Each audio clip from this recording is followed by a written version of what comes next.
L'Agence de régulation du secteur de la santé ARS a organisé ce mardi 14 février à la salle bleue du Palais des Congrès de Cotonou un panel avec pour thème « Qui est l'avenir du secteur de la santé du Bénin ?» Le but de cette assise, informer les différents bras valides du secteur sanitaire et prendre en compte les difficultés auxquelles ils sont confrontés. De faire en sorte que chacun de nous dans cette salle, mais aussi tous nos parents, nos amis, bref, tous ceux qui résident sur le territoire béninois puissent, lorsqu'ils ont besoin d'accéder à des services de santé, puissent les trouver de manière aisée,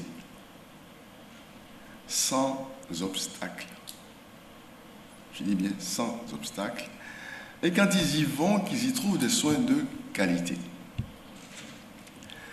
Et parmi tous ces éléments qui concourent à fabriquer ces soins de qualité, il y a les ressources humaines. En particulier, ce qui est identifié comme étant les ressources humaines en santé. Et vous, chers confrères, vous l'êtes. Et c'est parce que vous allez démarrer votre vie professionnelle médicale que l'ARS a estimé que c'était bien de commencer avec vous ce voyage. Mais il apparaît que vous êtes confrontés à certains défis. Et ces défis, nous voulons ensemble, aujourd'hui, y consacrer quelques heures pour pouvoir arriver à trouver ensemble les meilleures manières de les dépasser.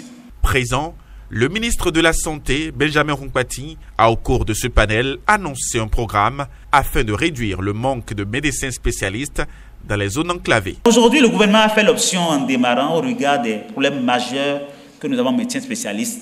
Nous avons fait l'option de n'aller que sur le chemin, la voie de la spécialisation.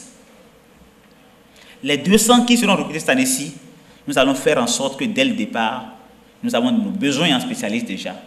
Nous allons ouvrir les postes spécialistes dont nous avons besoin et après, nous allons vous mettre dedans.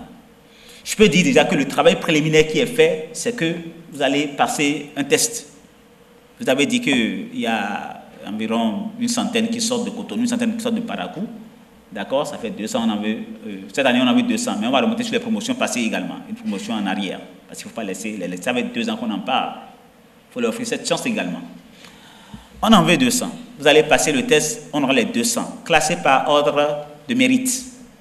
Il a ensuite promis que le gouvernement fera des pieds et des mains pour que chaque Béninois puisse avoir des soins de qualité. C'est-à-dire que vous avez l'opportunité demain d'évoluer dans un environnement extraordinaire. Vous avez vu le boulevard de la Marina? Vous avez bien vu avec la statue de l'Amazone, la statue Biogira. Vous avez vu comment c'est beau. Vous avez vu le défilé du 1er août. Comment c'était magnifique. Rêvez, fermez les yeux, rêvez demain d'avoir un système de santé à cette image. Ce n'est pas impossible.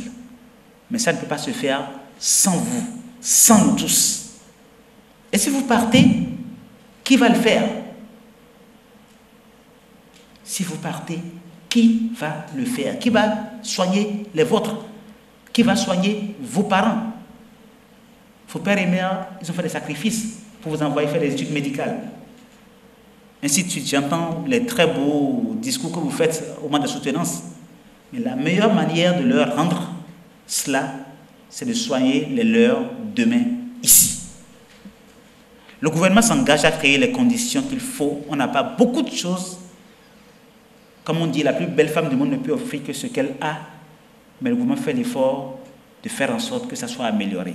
Le ministre a saisi l'occasion pour rappeler aux diverses branches du corps médical leurs obligations pour une bonne santé de la population.